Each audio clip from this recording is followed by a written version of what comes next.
계속해서 많은 학교 학생들이 저와 함께 함으로써 좋은 점수 받고 있습니다. 끝으로 저는 이제 영어 교육 전공자로서 학생들의 현재 영어 학습 수준이 어느 정도인지 수업을 이제 조금만 해봐도 알게 되는 부분들이 있거든요. 그런 부분들을 같이 항상 고려하고 염두해서 본인들이 다니고 있는 학교 영어 내신의 스타일 같은 것들도 같이 파악을 해나가면서 융통성 있고 탄력적으로 그들의 학습에 많이 도움을 줄 예정입니다. 그래서 항상 최선의 결과를 끌어낼 수 있도록 효과적으로 공부를 시키도록 하겠습니다. 감사합니다. 혹시 질문하실 분 계시면 질문해 주시면 감사하겠습니다. 같은 반 내에서 레벨이 좀 다르지 않을까요? 학생들 학생들 수준이하고 다르다고 해도 그게 이제 어느 정도 다를지 모르겠지만 같이 이제 교재 같은 경우에 조금 더 이 친구는 여기 등급까지 올라가는 게 목표라면 그 목표 등급에 맞게끔 지급을 해줄 예정이에요. 예를 들면은 5등급인 학생이 갑자기 1등급을 원하는 경우는 딱히 없어요. 5등급이나 6등급인 학생들은 중간 정도의 등급을 먼저 원하게 되고 그 다음에 등급으로 올라갈 예정으로 준비를 하거든요. 한편 3등급을 맡고 있던 학생들은 그대로 3등급이 있을 이유가 없어요. 1등급을 맡고 싶어 하죠. 그래서 이제 등급이 좀 차이가 나는 경우에는 본인들이 목표로 하는 등급에 이르는 그 수준까지는 자세하게 지도해주고 또 반면에 3등급 1등으로 올라가야 되는데 필요한 내용들을 반드시 학습을 해야 되는 경우에는 그 부분에 대해서 교재를 추가적으로 더 배분해서 맞게끔 도움을 줄 예정입니다.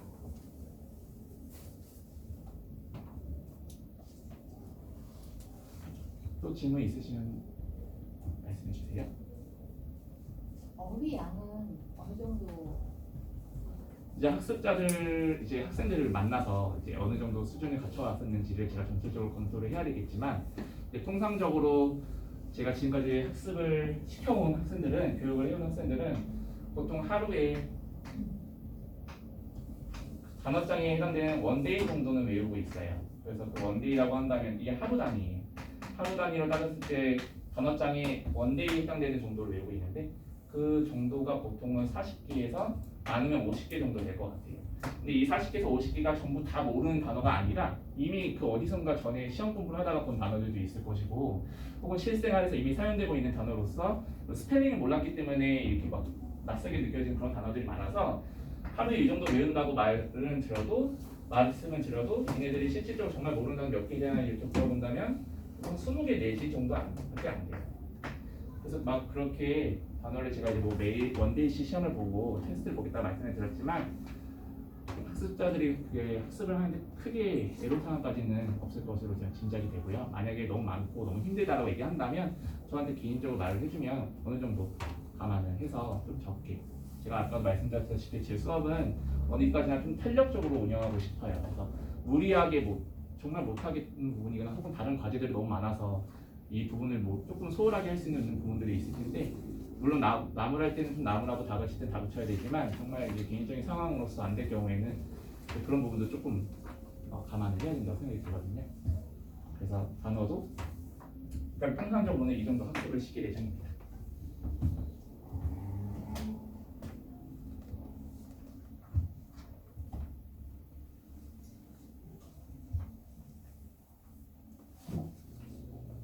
질문 있으시면 해주세요.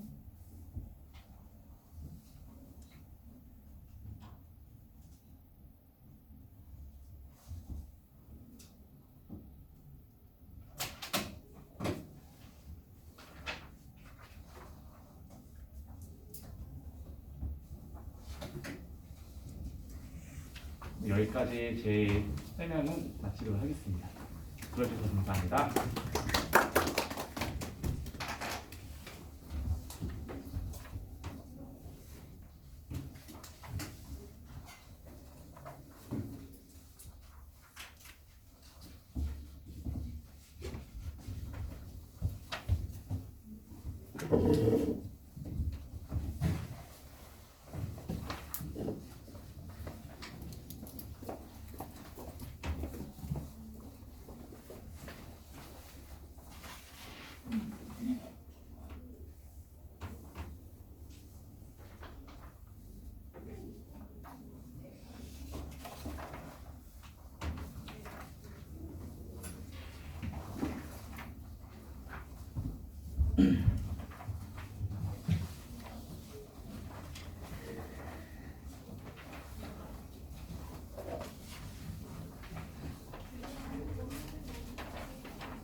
안녕하세요. 네, 반갑습니다.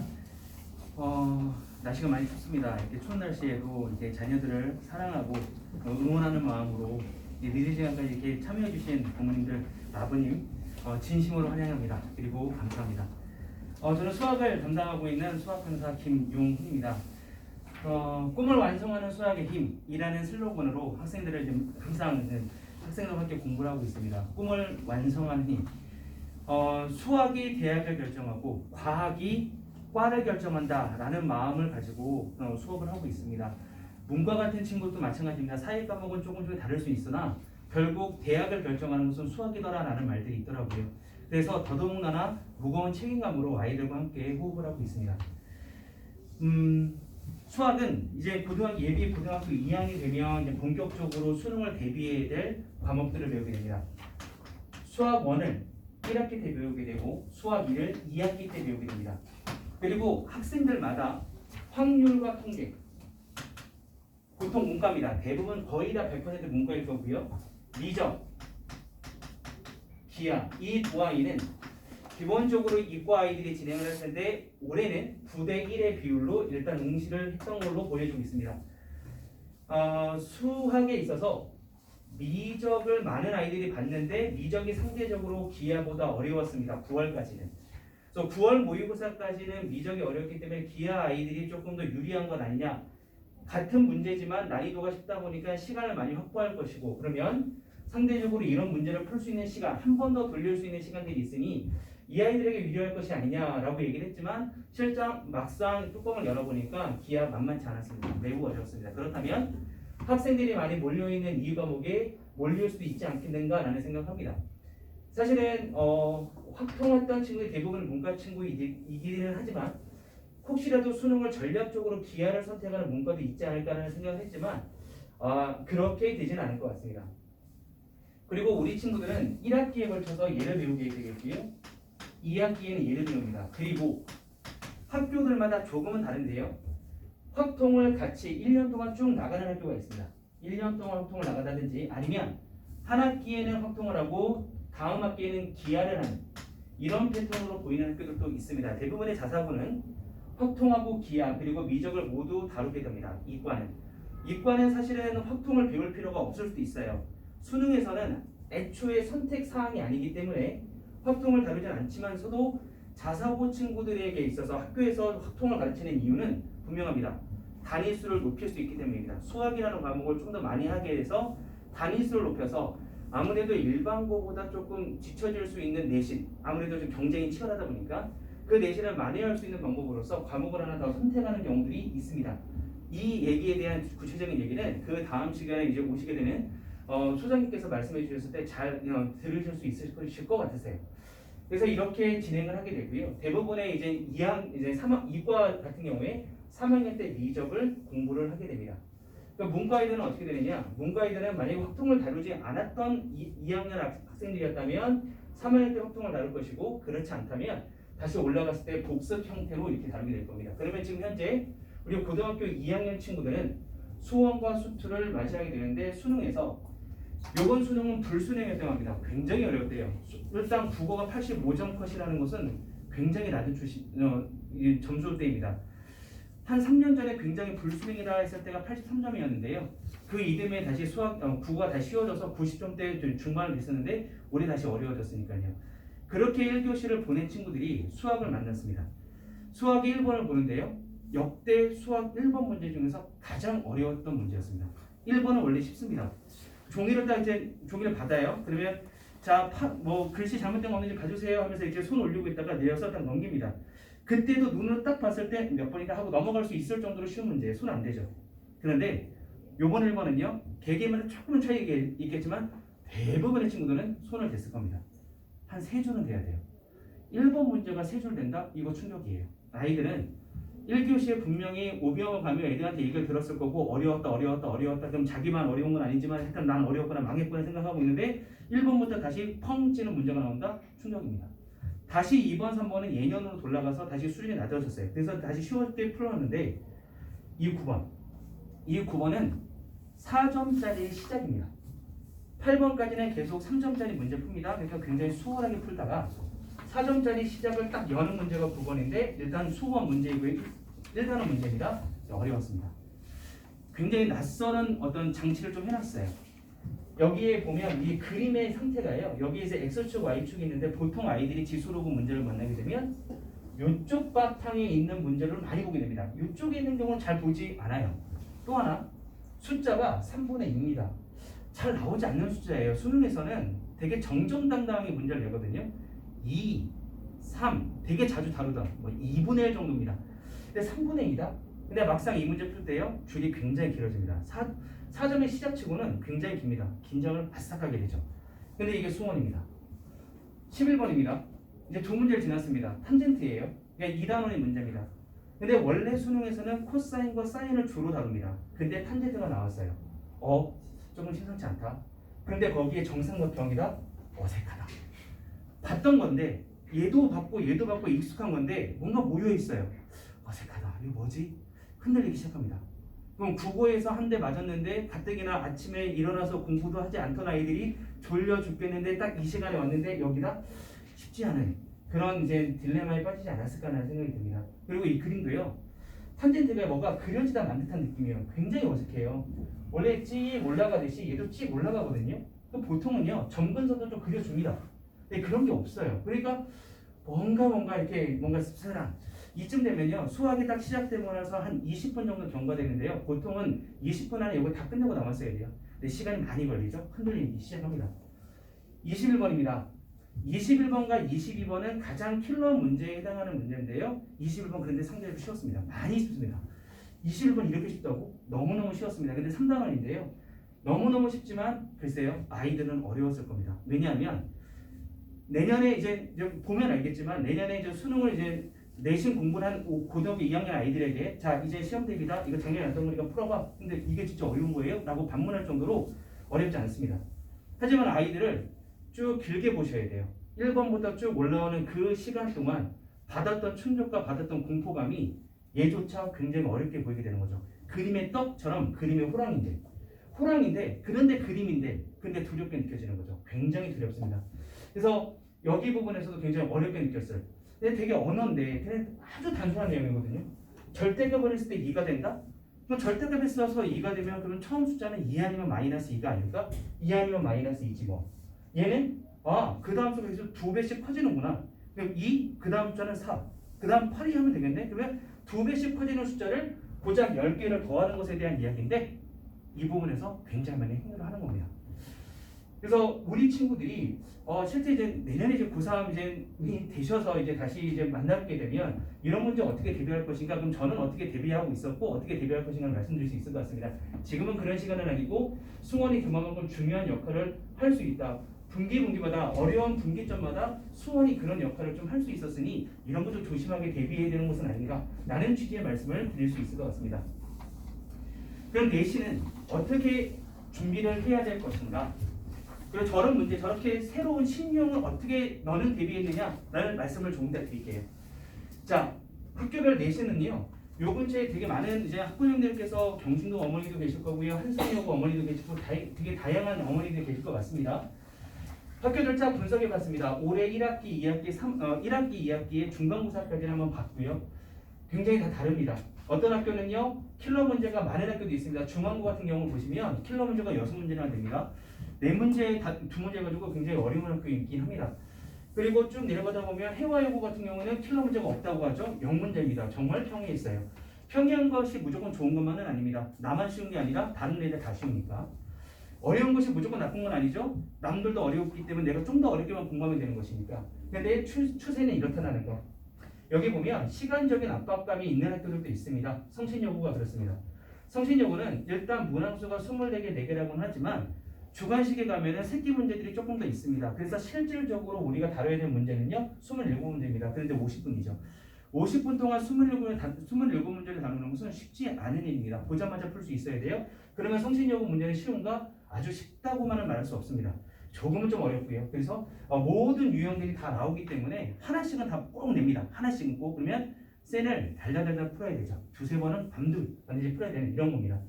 학교를 잘 알고 있습니다. 주변에 제가 오랫동안 여기에서 이 지역에서 이런 학교들을 다 한 번씩은 만났고 지금도 다루고 있는 중입니다. 그래서 우리 친구들에게 필요한 것이 무엇인가 만나서 학생들마다 난이도마다 다 다른데 그 만났을 때마다 어떻게 케어를 해야겠다라는 생각이 들고 그렇게 지도를 하고 있는 중입니다. 또 여기서 가장 요번 학기에서 가장 어려운 학교는 네 그렇습니다. 경신고입니다. 경신고가 좀 힘듭니다. 이게 시험 범위가 어머니 계시지만 경신고가 여기저기 이제 뒤죽박죽 시험 범위가 이렇게 띄엄띄엄 돼 있어요. 근데 올해 이제 그래서 중간고사가 그랬고요. 기말고사도요 역시 띄엄띄엄이겠죠. 그런데 지난번에 봤던 문제하고 또 조금 더 통합하니까 범위가 좀 많습니다. 이런 학교들을 어떻게 대비할 것인가에 대해서 항상 고민을 하고 있고 준비를 하고 있는 중입니다. 내신 대비는 그래서 이렇게 준비하고 있습니다. 첫 번째 1, 2, 3단계에 따라서 나뉘어서 하고 있고요. 일단은 개념원리라는 기본적인 책 가지고 개념원리와 센을 가져갑니다. 더러는 어떤 아이들은 센보다 조금 더 쉬운 책인 RPM이나 라이트 센을 원하는 친구들도 있습니다. 가급적 그걸 포기합니다. 근데 이제 결국에는 끌어올려야 되는 공부를 해야 되기 때문에 센 정도, 우리 센 C단계는 반드시 풀리게 하고 있는 중입니다. 그렇게 1단계를 돌립니다. 방학이에요. 그리고 학기가 시작됐습니다. 학기가 시작되면 바로 다시 두 번째 진도를 나가는데 그것은 마플 교과서라든지 마플 신원제라는 책입니다. 자녀분들은 보시면 아시겠지만요. 마플이라는 책이 굉장히 두껍습니다. 그리고 내용이 풍부하고요. 그리고 대부분의 문제를 많이 담고 있기 때문에 그 문제만큼 좋은 문제는 별로 본 적이 없습니다. 그래서 마플 신원제를 쭉 풀리게 하고 있고 거기에 별도로 저는 프린트를 계속 주고 있습니다. 마플이 됐든 센이 됐든 한 번 수업을 하고 나면요. 그 책 기준으로 보면 한 40문제에서 60문제를 풀 수 있는 양의 문제를 나오는데요. 저는 그것과 별도로 수준별로 단원별로 나뉘어져 있는 문제를 또 애들한테 주고 있습니다. 그래서 주고 받아와서 채점하고 틀린 거 다시 풀리게 하고 틀리게 되면 그 문제 플러스 알파 2배수로서 다시 숙제를 주게 됩니다. 그러니 10문제를 틀리면 20문제를 풀어가야 되는 거고 한 문제 틀리면 뭐 풀 것도 거의 없습니다. 그러니까 모르면은 계속 몸이 시간이 고생하긴 하겠지만 그래도 아이들이 계속해서 성장할 수 있었으면 하는 바람으로 계속해서 숙제량을 그렇게 늘려가고 있고 주고 있는 중입니다. 맨 마지막 시험 기간쯤 되면은 반드시 센 C단계까지는 꼭 풀게 하고 있습니다. 그리고 현재입니다. 지금인데요. 이번 주에 이제 아이들한테 받아볼 책들인데 빨간 책이라는 책입니다. 제가 그냥 나름대로 이름을 지었는데요. 표지가 계속 빨간 책일 거고요. 내신 대비하는 책인데 여기에서는 조금 내용이 좀 어려운 문제들도 좀 적지 않아 있습니다. 쉽다고는 하지만 쉽지 않은 문제들이 있고요. 얘네들은 일단 각각의 학교에서 다시 재해석한 문제들, 그러니까 기출 문제들을 다시 편집했습니다. 너네들 대신 내가 밤을 샜게, 선생님이 밤을 샜게, 내가 추려놓을게. 그래서 문제를 추려서요 아이들한테 주는데요. 학교에서는요 수능 문제를 그대로 가져다 쓰지 않는 학교들도 있습니다. 가져왔는데 숫자를 바꾸죠. 그럼 우리네 아이들의 학교도 그렇게 바꿀 수도 있기 때문에 그렇게 바뀌어진 문제들을 한 번쯤 더 연습해봤으면 하는 바람으로 빨간 책이라는 책에서 이제 또 수준별로 나눠져 있는데 그 문제를 풀게 되고요. 빨간 책의 맨 뒤에 보면은 학교별 기출 문제들을 심어놨습니다.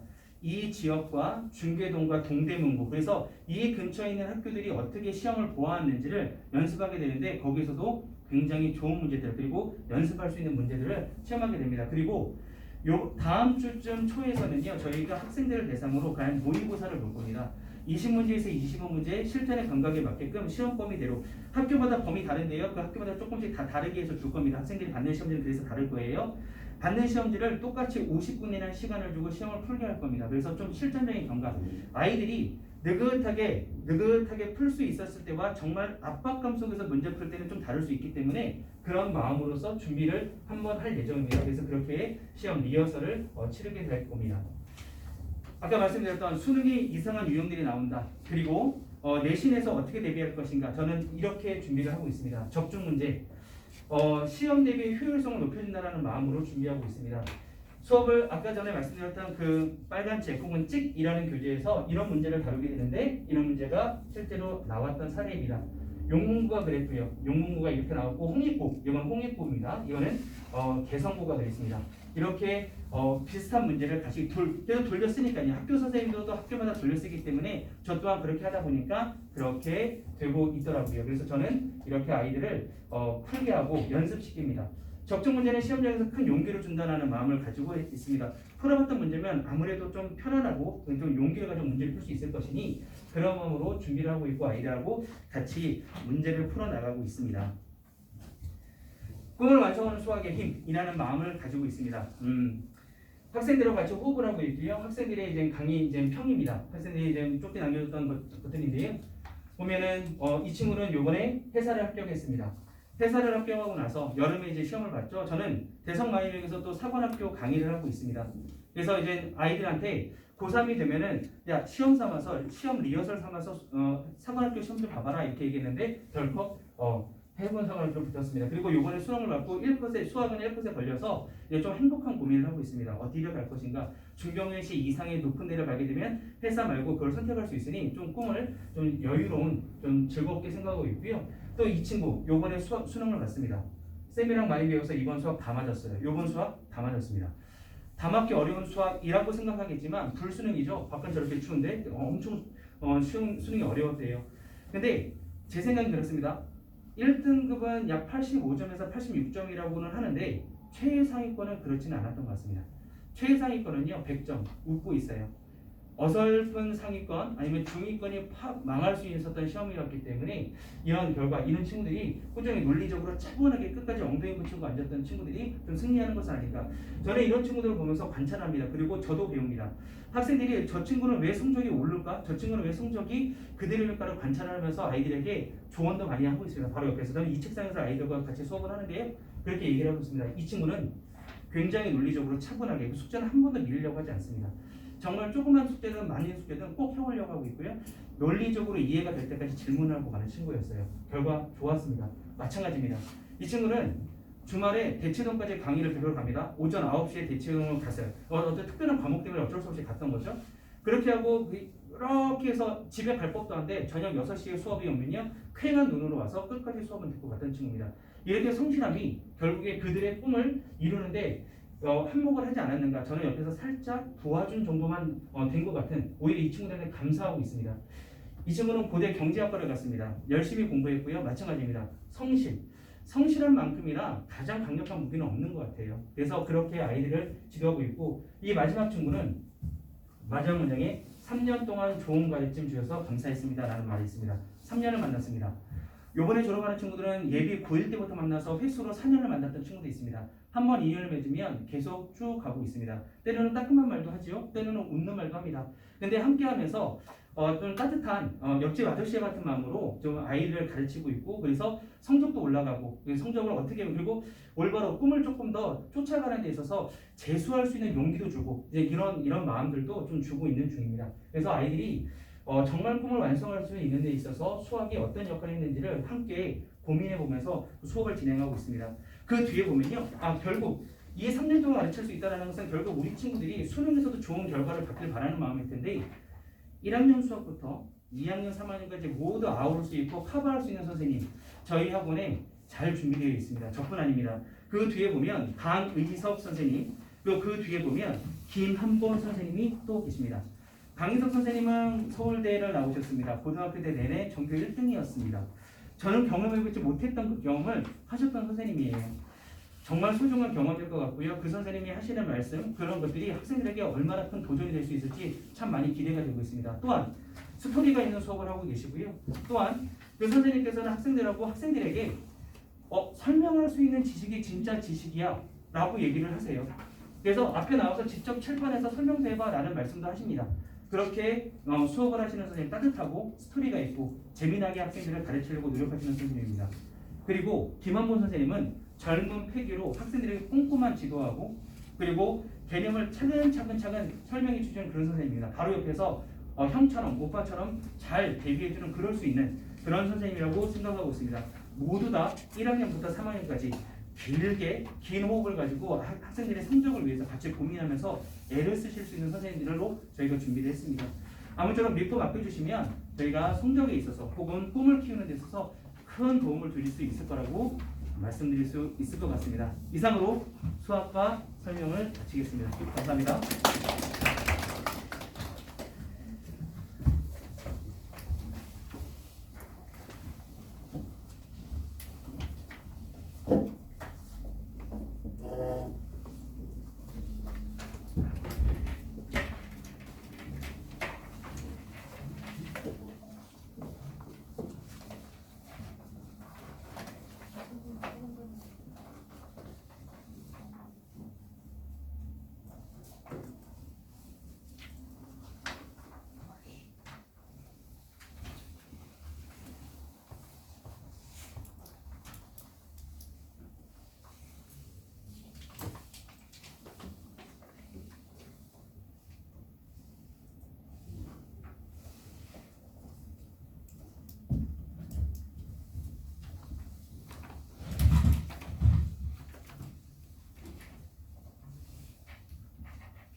바로 진행하도록 하겠습니다. 안녕하세요. 저는 대치S 입시연구소 대표수장을 맡고 있는 박영근이라고 합니다. 반갑습니다. 좀 늦은 시간이고 또 많이 춥기도 한데 이렇게 찾아주셔서 감사드리고요. 자, 일단 지금 저희가 이제 1학년 거의 한 4분의 3 정도가 갔고 이제 기말고사 앞두고 있는 상황이고요. 이제 빠른 이제 학교마다 조금 차이가 있긴 하지만은 지금 빠르면은 내년 1학기 아니면 이제 내년 이맘때쯤 이제 어느 정도 이제 윤곽들이 많이 나타나게 될 건데요. 저희가 지금 교육과정 자체가 2015 교육과정이라고 해요. 2015 교육과정. 그래서 2015 교육과정은 조금 그 전에 과정하고, 그러니까 지금 현재 대학교 2학년들하고 지금 저희 아이들하고는 다른 거예요. 그러니까 지금 거의 약간 교육 과정이 똑같은 건 현재 대학교 1학년이고요. 그 다음에 똑같은 시스템으로 입시를 진행하는 거는 현 고3하고 똑같아요. 그래서 좀 우리가 이제 알아볼 것들이 좀 많이 있는데, 일단 2015 교육 과정의 특징은 뭐냐면 선택이에요. 선택. 과거와 달라진 부분이 이제 선택인데, 이 선택도 이제 내신 과목도 선택하게 되고 그 다음에 수능도 선택하게 되죠. 그래서 올해 지금 고3들 같은 경우는 지난주에 시험을 봤는데 수능에서 이제 국어하고 지금 수학 같은 경우 선택을 해서 봤죠. 그쵸? 자, 근데 지금 저희 같은 경우에 이 내신에서도 보면 약 30% 정도를 아이들이 이제 선택을 해서 배우게 돼요. 자, 지금 현행 교육과정상 대한민국에 있는 고1들 모두 공통 과목이라는 걸 지금 배우고 있어요. 그러니까 우리 아이들은 지금 현재 선택 없이 공통 과목만 다뤄지고 있는 거예요. 자, 그래서 대한민국에 있는 2,000개 고등학교, 2,000개 고등학교가 똑같이 국어, 수학, 영어, 통합사회, 통합과학, 한국사, 과학, 탐구, 실험 이 7과목을 모두 배우게 돼요. 자, 그리고 이제 학교마다 조금씩 차이는 있는데 고2에서 고3 이때 일반 선택 과목이라는 게 있고 그 다음에 진로 선택 과목이라는 게 이렇게 있어요. 그래서 일부 과목들을 선택해서 배우게 돼요. 아마 지금 우리 아이들 같은 경우 보통 여름방학 좀 지나고 나서 한번 사전조사 한번 했을 거예요. 어떤 과목들 선택할 거냐. 그래서 이게 이제 과거하고 지금 달라진 부분인데, 자, 지금 저희가 아직도 입시에서는 크게 수시하고 정시라는 걸로 나뉘어지잖아요.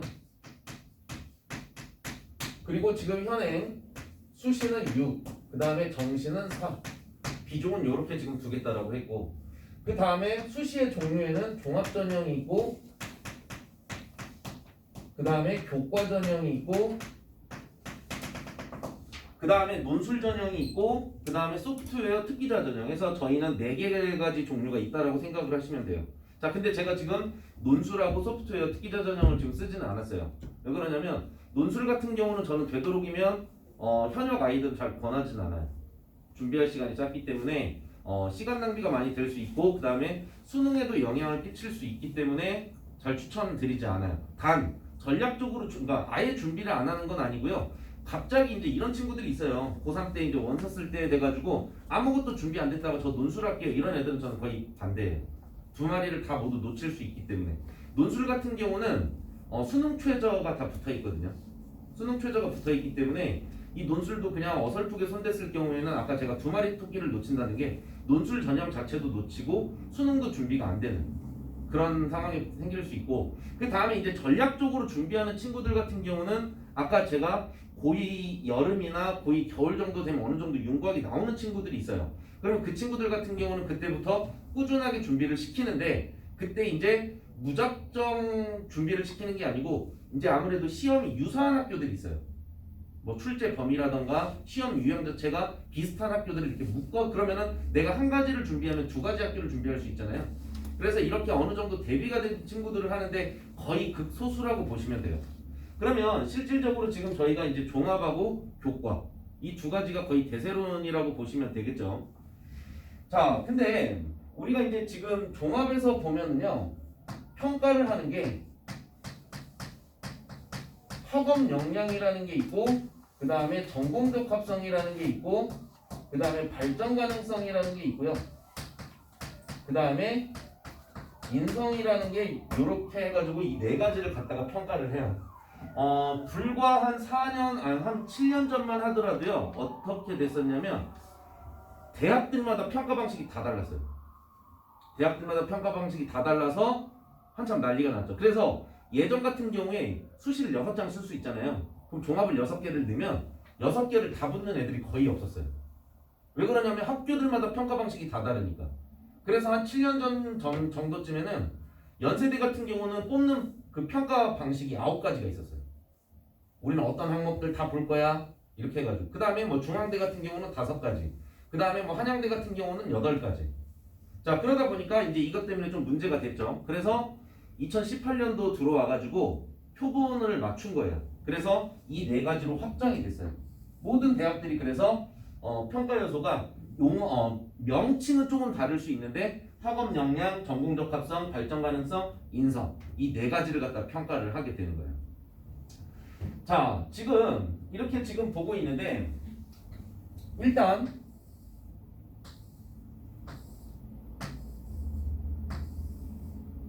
제가 크게 조금 먼저 나눠서 볼 건데요. 자, 아무래도 최상위권 대학교, 소위 스카이, 그 다음에 서성한이 같은 경우는 학업 역량의 비중이 거의 6.5라고 보시면 돼요. 6.5. 그러다 보니까 마치 최상위권 학교들은 줄 세우기 형식으로 보이게 돼요. 성적으로 줄 세우기 형식으로. 아무래도 학업 역량 비중이 높다 보니까. 그리고 나서 전공 적합성이 3.5예요. 그리고 발전 가능성은 거의 없다라고 보시면 되고 인성은 아예 평가를 하지 않아요. 그러면 아니 요새 인성 중요하다라는데 그러면 이건 어떻게 합니까? 서류에서 평가하지 않는다는 거고요. 그런데 최상위권 학교들의 특징은 뭐죠? 면접이 다 있죠, 거의. 그래서 인성을 면접에서 평가해야 돼요. 인성. 자, 근데 그 면접을 가면 이제 우리 엄마들 대한민국 그 유행어가 하나 있잖아요. 착하냐고 안 물어봐요.